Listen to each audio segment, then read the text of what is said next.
আজকের এই ভিডিওতে আমরা মোহনবাগানের অন্যতম একজন সেরা বিদেশি লেজেন্ড মিডফিল্ডারকে নিয়ে আলোচনা করব এবং তিনি এই মুহূর্তে কোথায় আছেন এবং তার কিছু হিস্ট্রি নিয়ে আজকে আমরা আলোচনা করব।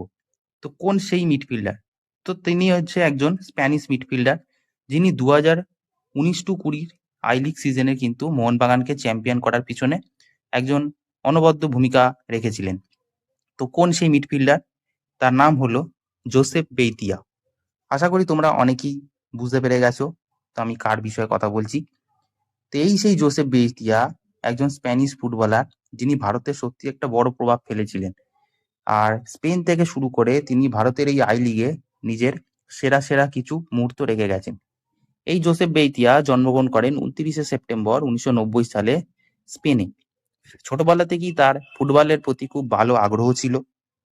তিনি ছোট থেকেই বিখ্যাত ক্লাব রিয়াল সোসিয়াদাদের ইয়ুথ টিমে কিন্তু তিনি ট্রেনিং নিয়েছিলেন এবং সেখান থেকেই তিনি একজন সত্যিকারের প্রফেশনাল ফুটবলার হিসেবে কেরিয়ার শুরু করেছিলেন এবং সেখান থেকে খেলার পরে তিনি বিভিন্ন ম্যাচে অংশগ্রহণ করেন স্পেনের।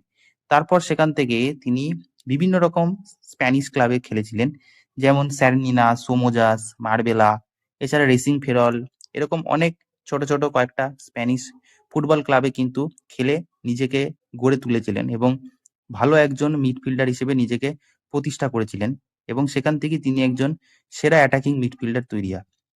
তারপর সেখান থেকেই তিনি একেবারে চলে আসেন ইন্ডিয়ায়। 2019 সালে জোসেফ বেইতিয়া ভারতে আসে এবং ভারতে এসে তিনি প্রথম যদি কোনো ক্লাবে যোগদান করেন সেটা হলো মোহনবাগান ক্লাব এবং এখান থেকেই তিনি দারুণ পারফরমেন্স করেছিলেন এবং তিনি এত বছরের স্পেনে যা যা ট্রেনিং নিয়েছিলেন সেই ট্রেনিং এর অভিজ্ঞতাগুলো দারুণভাবে কাজে লাগিয়েছিলেন এবং দারুণ পারফরমেন্স করেছিল মোহনবাগান টিমে।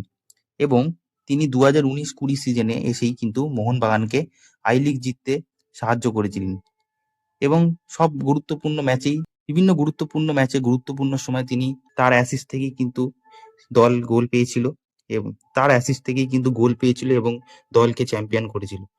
এই সময় তিনি ভারতীয় ফুটবল প্রেমীদের কাছে, স্পেশালি মোহনবাগান সমর্থকদের কাছে তিনি খুবই জনপ্রিয় হয়ে উঠেছিলেন। তারপর মোহনবাগানের পর তিনি রাউন্ড গ্লাস পাঞ্জাবে খেলেছিলেন, তারপর Rajasthan United, North East United, Delhi এফসিতেও এরকম ভারতের অনেক ক্লাবে কিন্তু তিনি খেলেছিলেন। তো ভারতের বিভিন্ন ক্লাবে খেলেও কিন্তু তিনি নিজের অভিজ্ঞতা ও দক্ষতা আরো উন্নত করেছিলেন।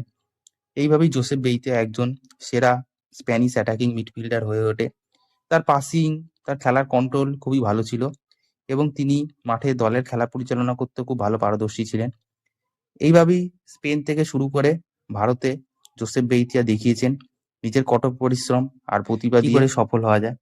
এবং এরকম আরো ফুটবলারদের বায়োগ্রাফি জানতে অবশ্যই চ্যানেলটাকে সাবস্ক্রাইব করুন এবং আগামী দিনে এরকম যদি আরো কোনো ফুটবলার বা কোচের যদি হিস্ট্রি জানতে চান তার নামটা অবশ্যই কমেন্টে করুন।